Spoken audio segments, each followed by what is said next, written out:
સુસ્વાગતમ, સુસ્વાગતમ, સુસ્વાગતમ. નમસ્કાર વિદ્યાર્થી મિત્રો, મારું નામ છે હાર્દિક પ્રજાપતિ અને આપ સૌ જોઈ રહ્યા છો આપની મનપસંદ YouTube channel maths and English. વિદ્યાર્થી મિત્રો, આજના વિડીયો લેક્ચરની અંદર આપણે સ્વાધ્યાય 1.5નું સુંદર મજાનું સોલ્યુશન કરવાના છીએ, જેમાં સૌ પ્રથમ પ્રશ્ન છે કે નીચે આપેલી સંખ્યાઓને સમય તથા અસમયમાં વર્ગીકરણ કરો. તો ચાલો આ પ્રશ્નનું સોલ્યુશન કરીએ. જેમાં સૌ પ્રથમ સંખ્યા આપેલી છે આપણને 2 માઇનસ વર્ગમૂળની અંદર 5. હવે આપણે આ 2 અથવા તો આ વર્ગમૂળમાં 5 એ સમય છે કે અસમય તેવું નક્કી નથી કરવાનું. આપણે નક્કી શું કરવાનું છે કે આખી આ એક સંખ્યા છે 2 ઓછા વર્ગમૂળમાં 5. તો આ આખી સંખ્યા છે તે સમય ગણાશે કે અસમય તે નક્કી કરવાનું છે. તો જુઓ, સૌ પ્રથમ આપણે વાત કરીએ 2 ની. તો 2 છે ને એ સમય સંખ્યા છે. 2 કેવી સંખ્યા છે? સમય. પરંતુ જ્યારે વર્ગમૂળમાં 5ની વાત થાય, કોની વર્ગમૂળમાં 5, હવે 5નું વર્ગમૂળ તો આપણે નીકાળી ન શકીએ. માટે જે વર્ગમૂળની અંદર 5 છે તે કેવી સંખ્યા થશે? અસમય. કેવી થશે? અસમય. તો આ આખી સંખ્યા કઈ રીતે બની? તો કે આખી સંખ્યા બની 2 છે સમય, ત્યારબાદ વચ્ચે છે માઇનસ અને વર્ગમૂળની અંદર 5 છે અસમય. કેવી છે? અસમય. એટલે કે જ્યારે સમયમાંથી અસમયની બાદબાકી થાય ત્યારે આપણને હંમેશા અસમય સંખ્યા મળશે. કઈ સંખ્યા મળશે? અસમય. અસમય. એનો મતલબ શું થયો? તો કે 2 ઓછા વર્ગમૂળમાં 5 હતી તે આખી સંખ્યા કેવી છે? તો કે તે આખી સંખ્યા છે અસમય. 3 વત્તા વર્ગમૂળમાં 23 ઓછા વર્ગમૂળમાં 23. હવે આમાં આપણને કૌંસ આપ્યો છે. તો જ્યારે પણ આ પ્રકારનો આપણને પરીક્ષામાં કૌંસ આપેલો હોય તો આપણે સૌથી પહેલું સ્ટેપ તે કરીશું કે કૌંસને છૂટો પાડીશું. શું કરીશું? કૌંસને છૂટો પાડીશું. તો જુઓ, તો આવશે 3 વત્તા વર્ગમૂળમાં 23 એમના એમ ઓછા વર્ગમૂળમાં 23 એમના એમ. ચલો, હવે શું ધ્યાન રાખવાનું છે? તો કે વર્ગમૂળ અને વર્ગમૂળ તે બંને વચ્ચે સરવાળો અથવા તો બાદબાકી આપણે કરી શકીએ. મતલબ શું થયો? તો કે જુઓ, આ બે વર્ગમૂળમાં સંખ્યા છે. હવે આ બંનેનું વર્ગમૂળ સેમ જ છે. સેમ એટલે આ પણ 23 છે, આ પણ 23 છે. એટલે કે આનો સરવાળો અથવા બાદબાકી આપણે કરી શકીએ. હવે ધ્યાન આપજો, વર્ગમૂળમાં 23 ઓછા વર્ગમૂળમાં 23 એટલે કે વર્ગમૂળમાં 23 માંથી હું વર્ગમૂળમાં 23 બાદ કરું છું. આ કેવું થયું? તો કે આ પ્રકારનું થયું કે કોઈ સંખ્યા છે 2, એમાંથી જ હું 2 બાદ કરું તો આપણને હંમેશા જવાબ શું મળશે? 0. એનો મતલબ કોઈ સંખ્યામાંથી તે જ સંખ્યા જ્યારે બાદ કરવામાં આવે ત્યારે હંમેશા જવાબ કેટલો મળે? તો કે જવાબ મળે 0. એનો મતલબ આનો જવાબ શું થશે? તો કે 0. તો વધશે એકલા 3. આ તો 0 થઈ ગયા, તો 3 વત્તા 0 ફાઇનલ આન્સર શું આવશે આપણો? 3. હવે મને કહો કે 3 છે એ કેવી સંખ્યા છે? તો કે 3 સંખ્યા છે સમય. કેવી છે? સમય. માટે આપણને જે દાખલા નંબર 3માં આખી સંખ્યા કહેલી, આ સંખ્યા કેવી બનશે? તો કે બનશે સમય. કેવી બનશે? સમય.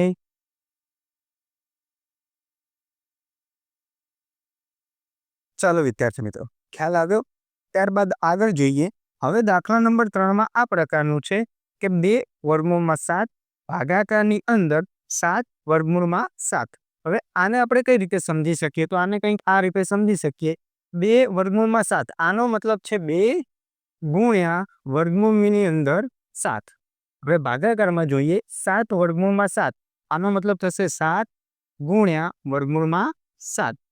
હવે આપણે સૌ જાણીએ છીએ કે ઉપર નીચે જ્યારે સરખી સંખ્યા હોય અને બંને ગુણાકારમાં હોય તો તે કેન્સલ થઈ જાય છે. તે શું થઈ જાય? કેન્સલ. એટલે કે આનો ફાઇનલ આન્સર શું મળશે? આનો ફાઇનલ આન્સર આપણને મળશે 2/7. શું મળશે?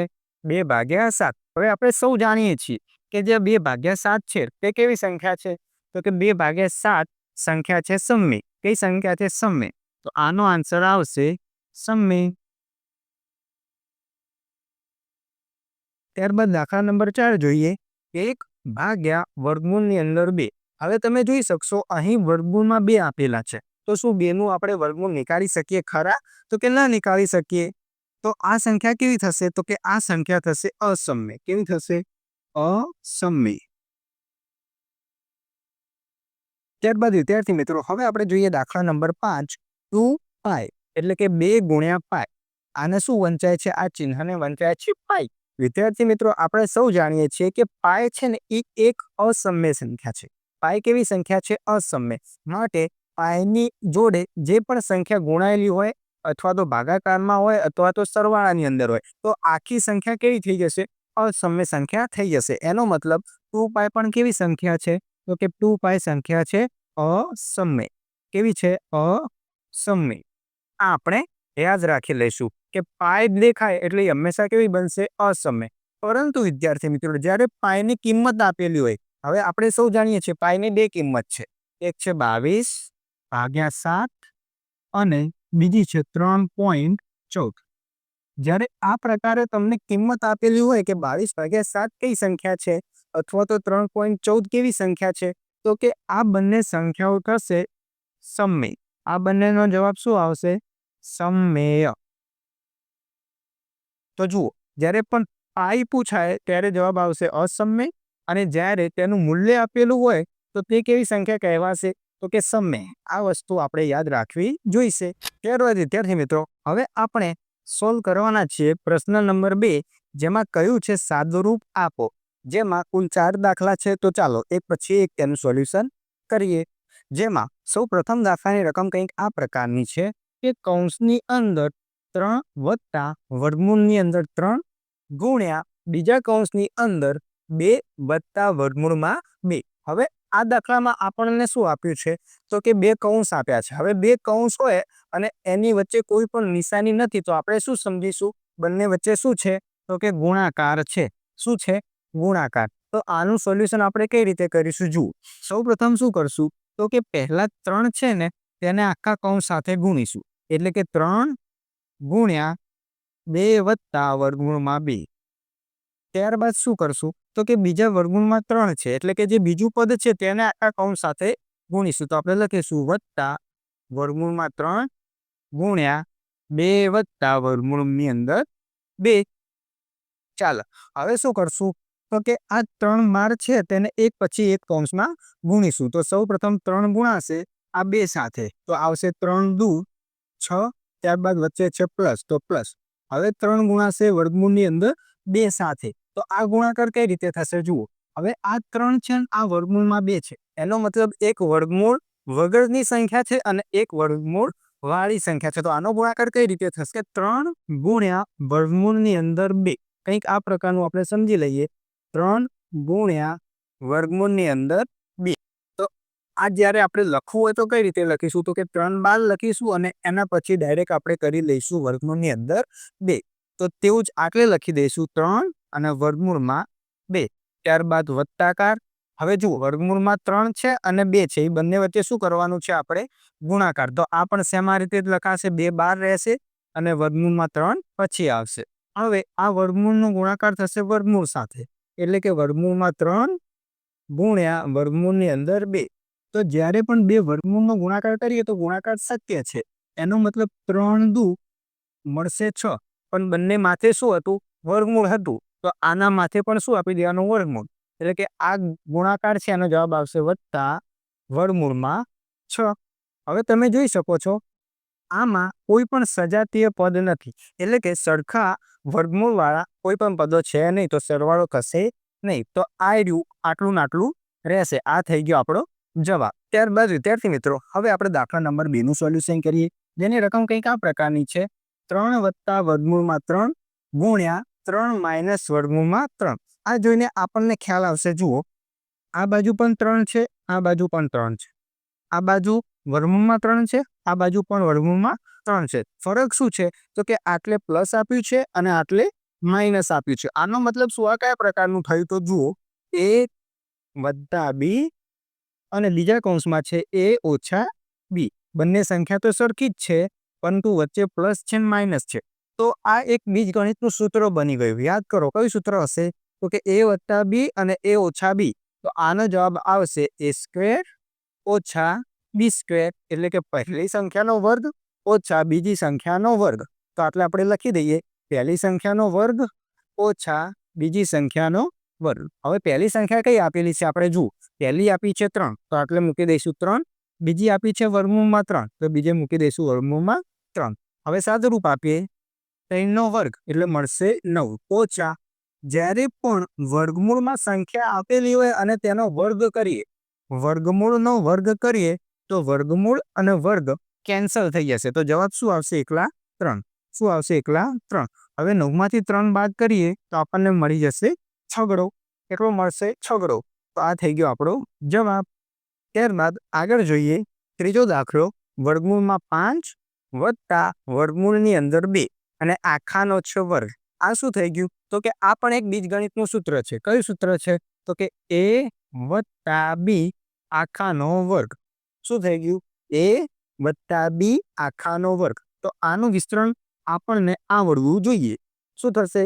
a નો વર્ગ વત્તા 2ab વત્તા b નો વર્ગ. લખી દઉં છું, જુઓ. a નો વર્ગ વત્તા 2ab વત્તા b નો વર્ગ. અર્થ શું કરશું? તો કે અર્થ કરશું પહેલી સંખ્યાનો વર્ગ વત્તા 2 ગુણ્યા પહેલી સંખ્યા ગુણ્યા બીજી સંખ્યા વત્તા બીજી સંખ્યાનો વર્ગ. તો આને કંઈક આપણે આ પ્રકારે લખીએ છીએ, જુઓ. પહેલી સંખ્યાનો વર્ગ વત્તા 2 2 કૌંસ કરશું વત્તા બીજી સંખ્યાનો વર્ગ. ચલો હવે કિંમત મૂકી દઈએ. પહેલી સંખ્યા કઈ છે? વર્ગમૂળમાં 5 તો વર્ગમૂળમાં 5. ચલો પહેલી સંખ્યા, બીજી સંખ્યા અને બીજી સંખ્યા. ચલો યાદ રહેશે? સરસ. ચલો હવે સાદુરૂપ આપી દઈએ. હમણાં જ આપણે શીખીએ કે વર્ગમૂળ અને વર્ગ શું થઈ જાય? કેન્સલ થઈ જાય. તો આટલે કરીએ, આ કેન્સલ થઈ જશે. તો 5 એમના એમ વત્તા, હવે જુઓ ખાલી વર્ગમૂળનો ગુણાકાર શક્ય છે તો આ કેટલો જવાબ આવશે? 5 દુ વર્ગમૂળમાં 10. હવે 12 કેટલા છે? 2. તો 12 2 તો રહેશે જ. ચલો હવે વત્તા, આટલે પણ વર્ગમૂળ અને વર્ગ કેન્સલ તો એકલા 2. હવે આપણે જોઈ શકીએ છીએ કે 5 અને 2 નો સરવાળો શક્ય છે કારણ કે તે કેવા પદો છે? સજાતીય. તો 5 ને 2 થઈ જશે 7. તો આટલે આવશે 7 વત્તા, ત્યારબાદ આ ભાઈ છે ને, આ ભાઈ એનું કશું નહીં થાય, એ વિચારો એકલો રહેશે. શું રહેશે? એકલો. તો એને એકલો મૂકી દઈએ. 2 વર્ગમૂળમાં 10. તો આ થઈ ગયો આપણો ફાઇનલ આન્સર. ત્યારબાદ દાખલા નંબર 4 જોઈએ. વર્ગમૂળમાં 5 ઓછા વર્ગમૂળમાં 2 ગુણાકારમાં બીજા કૌંસમાં વર્ગમૂળમાં 5 વત્તા વર્ગમૂળમાં 2. આ શું થઈ ગયું? તો કે જુઓ, a ઓછા b અને બીજા કૌંસમાં છે a વત્તા b. જુઓ એ આર્યું જુઓ, આમાં વત્તાકાર પહેલા હતા, આમાં ઓછાકાર પહેલા છે, આમાં ઓછાકાર પછી હતા, આમાં વત્તાકાર પછી છે. મૂળ તો સેમ જ છે. તમે 3 ગુણ્યા 2 કરો અથવા તો 2 ગુણ્યા 3 કરો, જવાબ તો કેટલો આવશે? 6 જ આવશે. તો સેમ જ છે બંને. શું છે? સેમ. તો આનો ઉત્તર શું આવશે? તો કે પહેલાનો વર્ગ ઓછા બીજાનો વર્ગ. એકદમ સિમ્પલ છે, યાદ રાખવાનું છે ખાલી, બસ. તો જુઓ પહેલી સંખ્યા આવી હશે એટલે વર્ગમૂળમાં 5, બીજી સંખ્યા આવી હશે વર્ગમૂળમાં 2. હવે આપણે શીખી ગયા વર્ગ વર્ગમૂળ કેન્સલ, વર્ગ વર્ગમૂળ કેન્સલ. ચલો આટલે વધ્યા 5, આટલે વધ્યા 2. હવે 5 માંથી 2 જાય તો 3, 5 માંથી 2 જાય તો 3. તો આનો જવાબ આવ્યો 3. તો વિદ્યાર્થી મિત્રો, આપણે પ્રશ્ન નંબર 1 તથા પ્રશ્ન નંબર 2 નું એકદમ ધમાકેદાર સોલ્યુશન પૂર્ણ કર્યું. જો વિડીયો ગમ્યો હોય તો વિડીયોને લાઇક કરી દેજો અને આપણી યુટ્યુબ ચેનલ મેથ્સ એન્ડ ઇંગ્લિશને સબસ્ક્રાઇબ કરી દેજો. ધન્યવાદ.